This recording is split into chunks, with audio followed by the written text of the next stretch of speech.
Shalom everybody, hope you're doing well. Hope your week was great, getting ready for Shabbat here in the world. Parshat Emor. And among many of the things that this week's Torah portion talks about is this passage related to the Kohanim, the priests, who would serve in the Holy Temple thousands of years ago when it stood in Yerushalayim.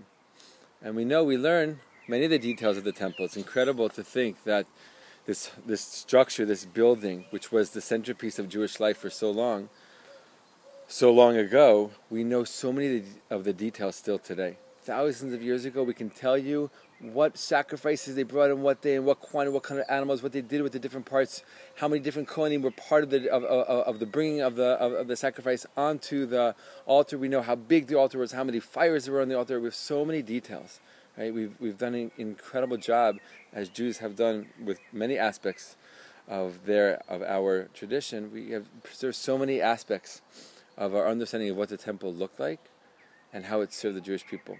And we know that the temple was a conduit between heaven and earth. Like the temple wasn't just a building, it was something made out of physicality, like we talked a lot when it was the Parshat, when it was the Torah portions speaking about the Mishkan.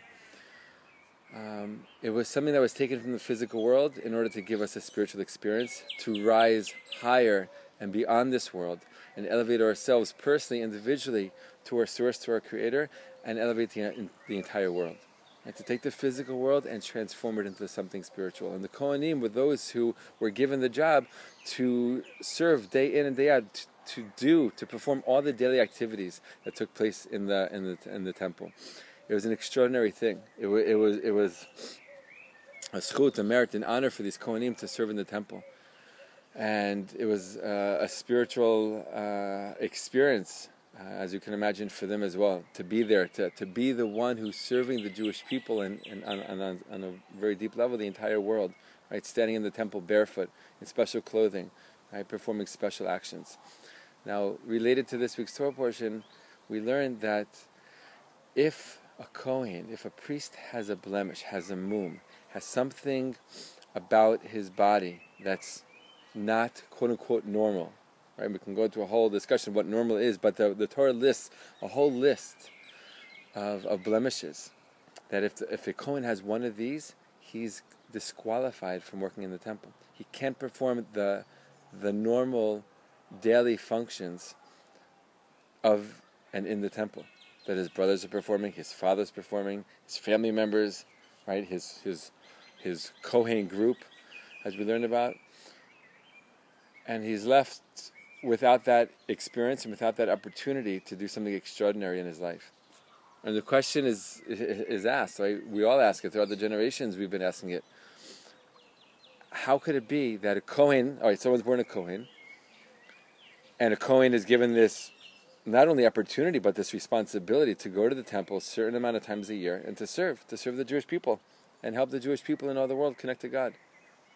How could it be that he's born a Kohen, but he has a blemish also from birth, right? Also something naturally part of him that disqualifies him from the thing that he was born into this world to do? It's a very strange thing, right? It's a very hard thing to understand. Here's one idea of maybe how we can understand it. Right? I'm sure there's many, many ways of understanding it, and many great ways of understanding it. Here's possibly one more. We're brought into this world to act. On some level, all of us to serve. Right? La'avod, to work.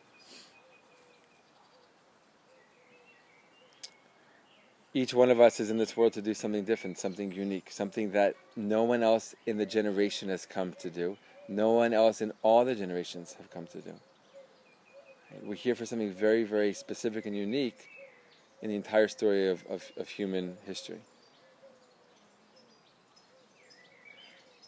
A Kohen typically, yes, serves God through the ways that Kohanim serve God.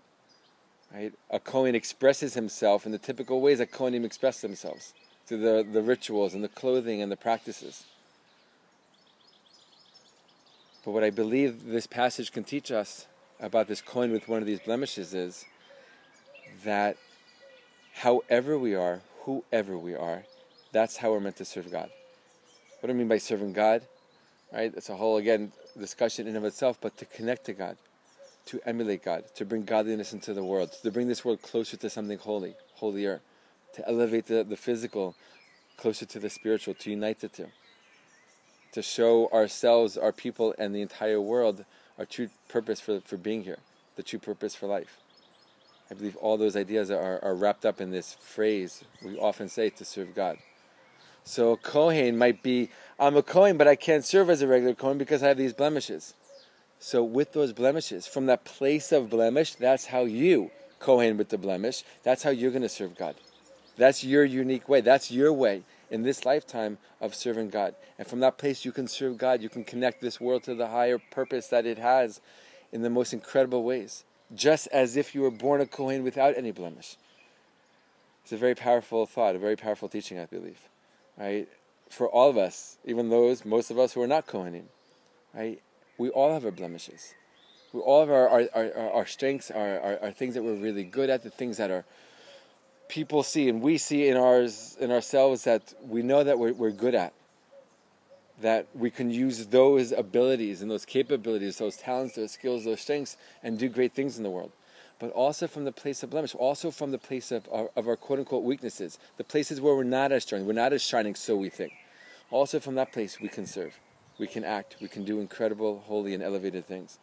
Reb Tzvi Meir often talks about around the time of the Chagim, Reb Tzvi Meir Zilberberg from Yerushalayim, that oftentimes we want like the most incredible spiritual experience when it comes to Rosh Hashanah and Yom Kippur, and we're thinking about it for days, maybe even weeks before, and we get there and it's not happening. What do? We feel so crushed. He says, no, from that place, wherever you're at, where you are standing, right? Like Moshe is told by God, the place that you're standing is holy.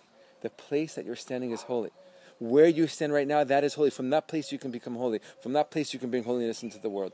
From that place you can do what you need to do and be who you need to be in this world. Whoever we are, however we're born, however we develop, with the strengths and the weaknesses, with the beauty, so to speak, and the blemishes, so to speak. With all that, those make us who we are. It's who we are. And only from a place of who we are can we possibly do what we're supposed to do in this world. And do what we are.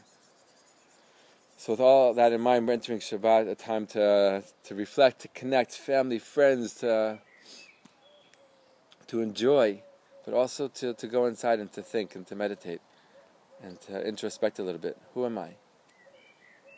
What blemishes maybe have I been putting to the side for so long, trying to hide, trying to cover up, right? A world we grew up in, any blemishes we're supposed to cover up with tons and tons of makeup. Don't let anyone see. I don't even want to see it. But it's who I am, right? And from that place, we can really become who we are. So it's lots of love and blessings from the Holy Land of Israel. Shabbat Shalom.